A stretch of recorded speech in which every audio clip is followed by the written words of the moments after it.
Hello everyone. Today we'll continue with the next lecture of the Robert series, the law of palliation. इसमें हम देखेंगे कि सारे की सारी केसेस जो होती है होम्योपैथ की तरफ आने वाली वो क्यूरेबल नहीं होती है। तो कुछ केसेस में इनक्यूरेबल केसेस में हम लोगों को पैलिएशन की भी जरूरत पड़ती है। ऐसा नहीं कि होम्योपैथी में पैलिएशन नहीं है। Homeopathy also have a very beautiful drugs to palliate the cases where it is not possible to cure the case. So Robert का क्या गाइडलाइन है इसके बारे में इसको हम देखते हैं इस चैप्टर में। सो Robert explain that even in incurable diseases the physician should follow the law of similars. तो देखो क्लियर गाइडलाइन क्या है, अगर इनक्यूरेबल भी केस है तो भी हम लोगों को लॉ ऑफ सिमिलर छोड़ना नहीं है। The physician should follow the law of similars. The true palliation should relieve the suffering gently without suppressing the symptoms and without clouding the case। तो अगर पैलिएशन भी करना है हम लोगों को, फिर भी यहाँ पे सप्रेसिव ट्रीटमेंट नहीं देना है।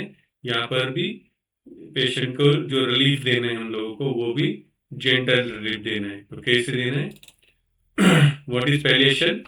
Palliation means temporary relief of the suffering specially in the incurable condition. जो इनक्यूरेबल कंडीशंस है वहाँ पे हम लोगों को टेम्पररी रिलीफ देने की जरूरत पड़ती है, उसको बोलते हैं palliation. But the Robert distinguishes between the true homeopathic palliation and the ordinary drug palliation. तो ऑर्डिनरी जो ड्रग्स है वो पैलिएशन कैसे करते हैं और होम्योपैथिक पैलिएशन कैसे करते हैं। Homeopathic palliation is based on the similars. Palliation में भी हम लोग सिमिलर सिमिलिबस का ही रूल फॉलो करते हैं, सिमिलर रेमेडी ही देते हैं। ऑर्डिनरी क्या करता है? Ordinary drug palliation based on the suppression, वो सिर्फ सिम्टम को सप्रेस करते हैं। जेंटल रिलीफ होता है होम्योपैथी में, ऑर्डिनरी ड्रग्स में फोर्स रिलीफ होता है। ज़्यादा स्ट्रॉन्ग मेडिसिन यूज किए जाते हैं, फोर्सफुल पैलिएशन फोर्सफुल यहाँ पे होता है। होम्योपैथी में preserve the symptoms picture, symptom picture को हम सप्रेस नहीं करते, उसको प्रिजर्व करते हैं, उसको यूज करते हैं एज अ टोटलिटी। यहाँ पे जो सिम्टम पिक्चर है उसको डिस्ट्रॉय करते हैं, सप्रेस करते हैं। यहाँ पे वाइटलिटी को हेल्प करता है और ऑर्डिनरी जो पैलिएशन है वो becomes the Vitality. Homeopathic palliation में प्रोलॉन्ग कंफर्ट नेचुरली, तो ज़्यादा लॉन्ग ड्यूरेशन तक हम कंफर्टेबली पेशेंट को पैलिएशन दे सकते हैं। बट ऑर्डिनरी पैलिएशन से क्या होता है? Create the drug dependency. यहाँ पे ड्रग का डिपेंडेंसी पेशेंट को आ जाता है और बार बार वो ड्रग रिपीटेडली पेशेंट को देना पड़ता है, जिसके बैड इफेक्ट्स भी बहुत सारे होते हैं। प्रॉब्लम इन इनक्यूरेबल के डिसीजेस। इनक्यूरेबल डिसीजेस में मेन प्रॉब्लम क्या होता है? Physician often resort the narcotics and the sedatives, suppress symptoms, obscure the disease picture, weaken the elimination. तो most of the incurable cases में जो ऑर्डिनरी फिजिशियंस होते हैं वो क्या करते हैं? नार्कोटिक्स एंड द सेडेटिव्स का यूज ज्यादा करते हैं, मीन्स पेन किलर्स और नींद आने वाली गोलियां जो है वो ज़्यादा यूज़ की जाती है ऐसे केसेस में। So it leads to the vicious cycle of increasing doses. तो पहले क्या क्या होता है कि पहले एक पेन किलर से भी काम चल जाता है, एक स्लीपिंग पिल से भी काम चल जाता है पेशेंट का। बट जैसे जैसे डिसीज प्रोग्रेस होता है, क्योंकि सिम्टम यहाँ पे सिर्फ सप्रेस हो रहे हैं, तो जैसे जैसे डिसीज प्रोग्रेस होता है तो एक की जगह पे दो दो गोली खानी पड़ती है, दोनों की जगह पे तीन गोली खानी पड़ती है। तो यहाँ पे ये विशियस साइकिल है कि इंक्रीजिंग डोसेज, तो patient dies confused drug and the worst of. तो यहाँ पे पेशेंट बहुत ज़्यादा ओवर ड्रग से कंफ्यूजन स्टेट में और वर्स्ट होके उस पेशेंट की डेथ हो जाती है। True palliation must follow the law of similars. तो ट्रू पैलिएशन जो है, अच्छा पैलिएशन जो है, वो उसमें भी लॉ ऑफ सिमिलर्स को ही फॉलो करना है एक होम्योपैथ को। नार्कोटिक्स और सेडेटिव्स का प्रॉब्लम क्या है? Robert strongly criticize the opium, narcotics, sedatives and sleeping drugs. उसको क्रिटिसाइज करते, उसको अपोज करते। क्यों? क्योंकि according to him they suppresses the symptoms, cloud the case, destroy the elimination, requires increasing doses and create artificial drug disease। तो इसकी वजह से क्या होता है कि नया डिसीज के सिम्टम्स पेशेंट में आते हैं, नया आर्टिफिशियल डिसीज बनता है और इसके जो डोसेस है बार बार हम लोगों को इंक्रीज करने पड़ते हैं, और इसकी वजह से जो इल्यूमिनेशन प्रोसेस होता है, बॉडी से जो इल्यूमिनेशन होता है डिसीज का, वो सप्रेस हो जाता है और सिम्टम सप्रेस हो जाते हैं। तो this is the problem with the narcotics and sedatives. वो सिर्फ पैलिएट नहीं करता है, सप्रेस करता है और पेशेंट का सफरिंग बढ़ाता है और ज़्यादा ओवर ड्रगिंग पेशेंट का हो जाता है ऐसे केसेस में। तो यहाँ पे स्टूडेंट लोग वार्निंग दे रहे, क्या वार्निंग है? Non similar drugs do not cure, only suppress और पैलिएट। तो नॉन सिमिलर जो ड्रग होते हैं वो क्या होता है, उससे क्यूर कभी नहीं मिलता है, ज़्यादा से ज़्यादा क्या होता है, सप्रेशन होता है। And finally leave the patient worst.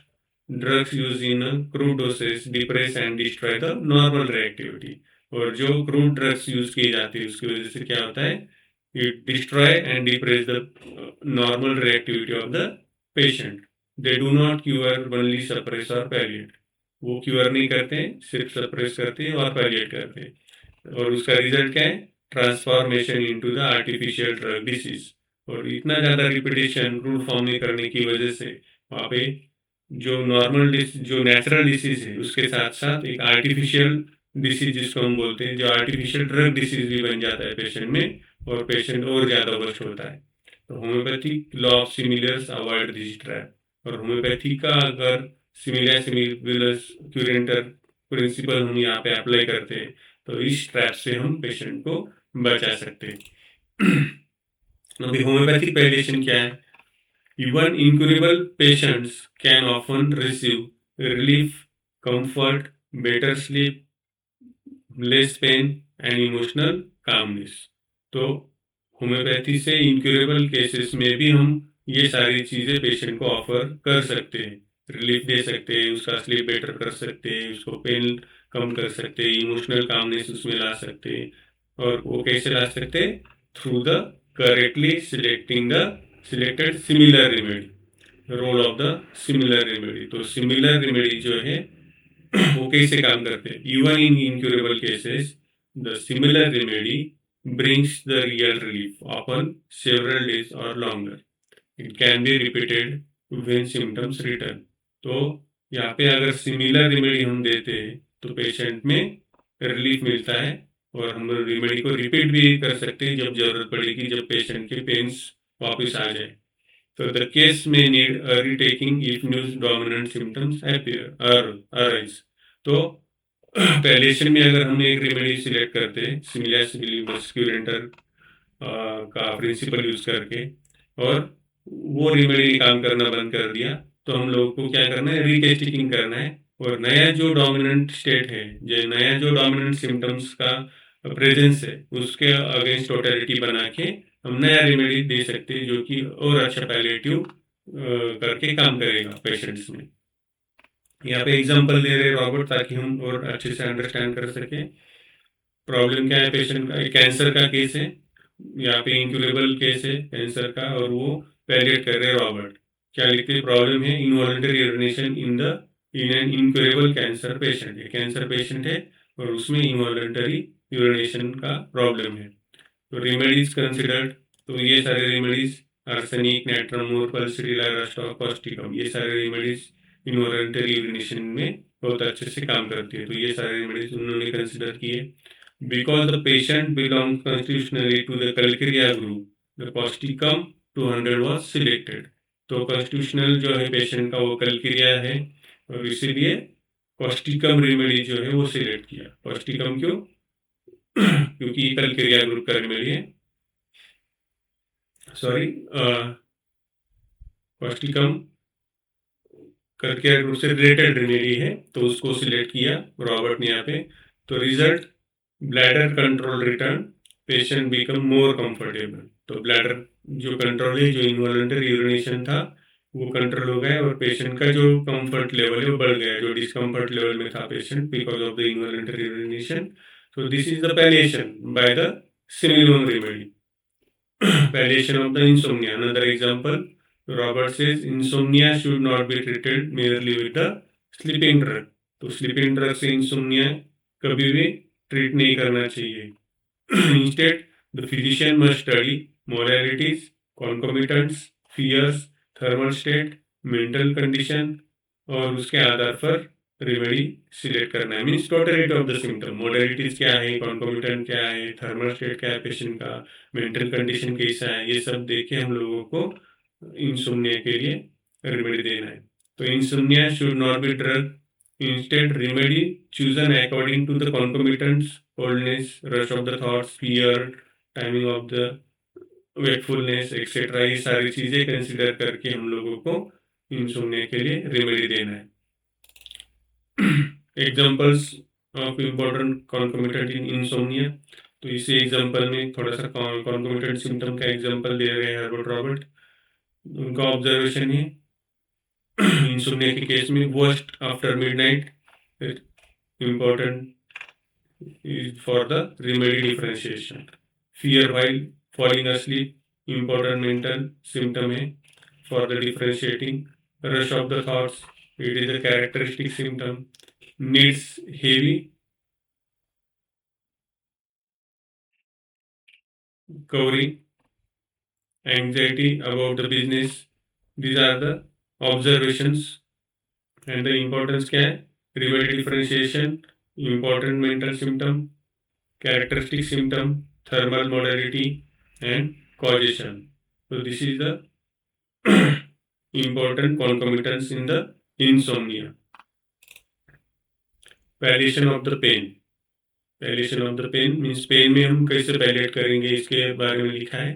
Pen is the blessing in the disguise. जो पेन है वो ब्लेसिंग की ब्लेसिंग है, क्योंकि because once the patient guide the physician. तो देखो पेन यहाँ पे जो है वो अननेसेसरी नहीं है। इट इज क्या लिखा है रॉबर्ट ने यहाँ पे, इट इज अ ब्लेसिंग। क्यों लिखा है? क्योंकि वो पेशेंट को वार्न करता है, पेशेंट को एहसास दिलाता है डिसीज का, और गाइड द फिजिशियन, और फिजिशियन को गाइड करता है to select the similimum. So the pain should never be prescribed on alone. Pain must be studied according to the location, sensation, modalities, timing and concomitant. तो जब pen है तो उसको जो कैरेक्टरिस्टिक है पेन के उसको हमें लेना है, लोकेशन लेना है, सेंसेशन, मॉडलिटीज, उसका टाइमिंग और concomitant. For example location means pain कहाँ पे है, सेंसेशन किस टाइप का पेन है, कटिंग, थ्रोबिंग, स्टिचिंग, मॉडलिटीज उसके क्या है, worst from motion or heat or pressure, timing, especially daytime, night time और the periodicity, concomitant symptoms क्या है, मीन्स associated symptoms क्या है उसके साथ साथ पेन के साथ। तो ये हम लोग को गाइड करते हैं रेमेडी सिलेक्शन के लिए in palliative cases. So important principle, complete symptom is equal to the best palliation. अगर आप लोगों के पास कंप्लीट सिम्टम है तो ये बेस्ट पैलिएशन कर सकते हैं आप। When the totality is understood, pain relief becomes natural, patient improves generally, narcotics become unnecessary। तो टोटलिटी अगर हम अच्छे से फाइंड आउट करते हैं ऐसे पेशेंट में, तो यहाँ पे नेचुरली पेशेंट को पेन रिलीफ मिलता है और ग्रेजुअल इंप्रूवमेंट होता है पेशेंट का, और नार्कोटिक्स की जरूरत नहीं पड़ती है ऐसे केसेस में। Narcotics relieves temporary but the create the drug addiction. Narcotics से क्या होता है, ड्रग एडिक्शन होता है, टेम्पररी रिलीफ मिलता है। रॉबर्ट मॉरिस ने opium stupefies the physician more than the patient. देखो यहाँ पर क्या कोट किया है रॉबर्ट मॉरिस ने कि opium stupefied the physician more than the patient. यहाँ पे व्यंग लिखा है कि पेशेंट से ज्यादा एक फिजिशियन को ही ज्यादा स्टूपिफाई करता है opium. Alternating conditions in some patient, alternation between the gastric troubles in summer and the rheumatic in winter. Other alternate right side to left side symptoms. These alternating states are often important in remedy selection. तो alternating state जो है उसको भी हमें ध्यान रखना है। अगर ऐसे alternating state है तो उसको भी हम कंसिडर करके पैलिएटिव रेमेडी ऐसे पेशेंट में दे सकते हैं। zigzag prescription, some physicians prescribe one remedy for one phase and another for the another phase. Robert called this the zigzag prescription. It may help temporarily, especially in incurable states. अगर incurable patient है तो ऐसे patient में temporary relief देने के लिए ऐसे prescription useful है। useful for palliation in incurables but dangerous in curables if it confuses the case, because it confuses the case. ये जो है zigzag prescription, ये incurable cases में ओके है, बट क्यूरेबल केसेस में ये डेंजरस हो सकता है. So better to find a single remedy covering the whole case, one remedy covering the whole constitution. तो अगर आप लोगों को एक सिंगल रेमेडी मिल रही है पूरा केस कंसिडर करके, तो it is always a better option. और एक ही रेमेडी होल कॉन्स्टिट्यूशन को प्रिस्क्राइब अगर हम लोग कर सकते हैं तो it is a very good palliative remedy. Role of repertory and materia medica का क्या है? यंग फिजिशियंस में struggle because remedy knowledge is incomplete. तो Robert advice careful repertory use, deep materia medica का study and observation of the remedy relationship. So you can also use the repertory and the remedy relationship for the prescription. Homeopathic management of the trauma and surgery. तो देखो ऐसी जगह पे क्या करना है? Instead of narcotics these remedies relieve pains, prevent complication and support the healing. तो अगर इंजरी और ट्रॉमा और सर्जरी के भी अगर केसेस है तो ऐसी जगह पे नार्कोटिक्स से भी ज़्यादा अच्छा होम्योपैथिक रेमेडीज काम करती है. आफ्टर सर्जरी भी होम्योपैथिक रेमेडीज का रोल है. After surgery indicator remedies help shock, vomiting, lacerations and recovery. तो रिकवरी के लिए, पोस्ट सर्जरी रिकवरी के लिए भी होम्योपैथिक रेमेडीज का बहुत अच्छा रोल है. Homeopathy can help. For example यहाँ पे दिया है ट्रॉमा है तो आर्निका जैसे रेमेडीज हम यूज कर सकते हैं. नर्व इंजरी है तो हाइपरिकम, पंक्चर वुंड से तो लेडमपाल जैसे रेमेडीज है. कुछ एग्जाम्पल्स यहाँ पे दिए. अगर स्प्रेन है तो रेस्टॉक जैसे रेमेडीज काम कर सकते हैं. टेंडन इंजरी है तो रूटा जैसे रेमेडीज अच्छे से काम कर सकते हैं. So homeopathy is also useful in the management of the trauma and the post surgical cases. तो palliation must also follow the law of similar. तो सबसे इम्पोर्टेंट मैसेज क्या है इस चैप्टर का कि पैलिएशन जो है वो भी अगर हम लोगों को करना है तो यहाँ पर भी हम लोगों को लॉ ऑफ सिमिलर्स को छोड़ना नहीं. The same law governs queer, relief, comfort and terminal care. तो यही लॉ से चूज की हुई रेमेडी क्यूअर भी, रिलीफ भी, कंफर्ट भी और टर्मिनल केसेस में रिलीफ दे सकती है. Roberts conclude even incurable patient deserve intelligent, symptom-based, gentle treatment, and a simillimum may sometimes accompany far more than expected. तो ऐसे केसेस में अगर सिमिलम रेमेडी दी जाए तो हम लोगों के एक्सपेक्टेशन से भी बहुत ज्यादा अच्छे से काम करती है, ऐसा रॉबर्ट लिखते हैं. Even restoring the apparently hopeless patient.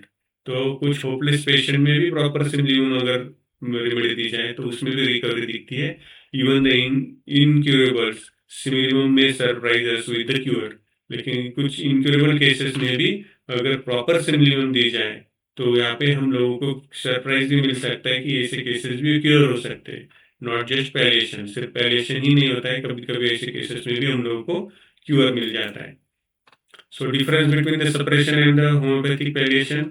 Suppressive palliation जो होता है, जैसे कि हमने फर्स्ट स्लाइड में देखा, नार्कोटिक्स यूज किए जाते हैं और वो क्या करता है, clouds the symptoms. Symptoms clouds करता है, मीन सिम्टम को सिर्फ सप्रेस करता है, ऊपर से नहीं दिखते सिर्फ symptoms. Then weakens the vitality, vital force को वीक करता है. ड्रग डिपेंडेंसी बढ़ाता है, आर्टिफिशियल स्लीप होती है और यहाँ पे नार्कोटिक्स का डोज बढ़ाना पड़ता है और temporary suppression of the pains होता है. होम्योपैथिक पैलिएशन में क्या है, सिमिलिमम हम यूज करते हैं. इट क्लेरिफाइज द केस एकदम क्लियर रहता है, कुछ भी सप्रेशन नहीं होता है. Support the vitality, vital force को सपोर्ट करता है, वाइटलिटी मेंटेन करने में सपोर्ट करता है. जेंटल रिलीफ देता है पेशेंट को, कोई भी एडिक्टिव ट्रीटमेंट हम लोगों के पास नहीं है, जेंटल हीलिंग है. नेचुरल स्लीप मिलती है पेशेंट को और हार्मोनियस कंफर्ट मिलता है. ऐसा टेम्पररी कुछ भी नहीं है. प्रॉपरली होम्योपैथिक मैनेजमेंट सिमिलर से हम लोग करते तभी जेंटली पैलिएशन भी हर पेशेंट में हम लोग दे सकते. So these are the guidelines given by the Herbert Robert for the palliation. तो देखो पैलिएशन में भी सबसे इम्पोर्टेंट क्या है, पैलिएशन में भी हम लोगों को लॉ ऑफ सिमिलर्स को नहीं छोड़ना है। Even if the patient is not curable, हम लोग टाइम टू टाइम जैसे सिम्टम्स आएंगे उसके अकॉर्डिंगली रेमेडी सिलेक्ट करते जाएंगे, पेशेंट को रिलीफ देते जाएंगे, but you have to follow the law of similars. There is no shortcut, there is no any other way rather than the law following the law of similars even into the palliative cases. Thank you very much.